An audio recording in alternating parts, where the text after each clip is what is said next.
పండుగకు ప్రత్యేకత షడ్రుచుల సమ్మేళనం. చేదు, వగరు, పులుపు, ఉప్పు, కారం, తీపి ఈ 6 రుచులు కలిసి ఉగాది పచ్చడి. సంవత్సరం పొడవునా ఎదురయ్యే కష్టాసుఖాలను, మంచి చెడులను సమయంలో స్వీకరించాలని ఉగాది మనకు తెలియజేస్తుంది. ధన్యవాదాలు. శ్రీరామనవమి గురించి చెప్తున్నాను. శ్రీరాముడు నవమి ఆశ్వయుజ శుద్ధ నవమి గురువారం సరిగ్గా అభిజిత్ ముహూర్తంలో అంటే మధ్యాహ్నం 12 గంటలకు త్రేతాయుగంలో జన్మించాడు. ఆ మహానీయుని జన్మదినము ప్రజలందరూ పండుగగా జరుపుకుంటారు. 14 ఏళ్ళు అరణ్యవాసం.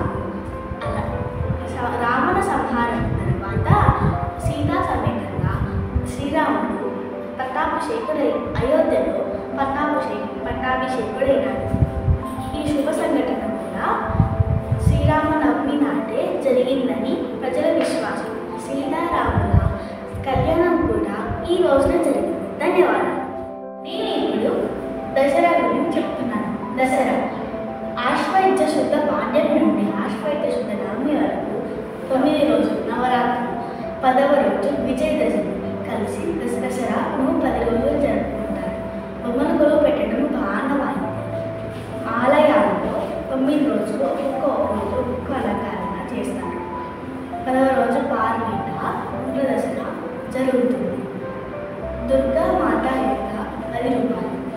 కవచాలాంకృత దుర్గాదేవి, బాల త్రిపుర సుందరి, గాయత్రీ దేవి, లలిత త్రిపుర సుందరి, సరస్వతి దేవి, మహాలక్ష్మి, అన్నపూర్ణాదేవి, మహిషాసురవర్ధిని, రాజరాజేశ్వరి, దుర్గాదేవి.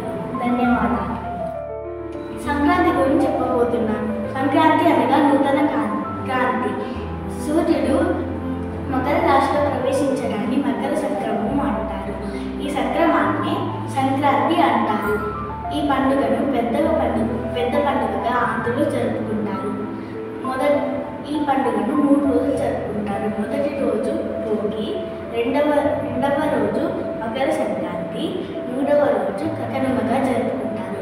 కొన్ని ప్రాంతాలలో 4వ రోజు ముక్కనుమగా జరుపుకుంటారు. మొదటి రోజు భోగి మంటలతో, రెండవ రోజు రంగురంగుల ముగ్గులతో, పిండి వంటలతో,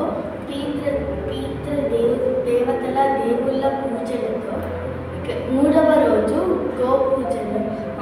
గోపూజలతో, మాంసప్రియులకు మంచి బూరెలతో సంక్రాంతిని జరుపుకుంటారు. 3 రోజులు ఎంతో సంతోషంగా జరుపుకుంటారు. ధన్యవాదాలు.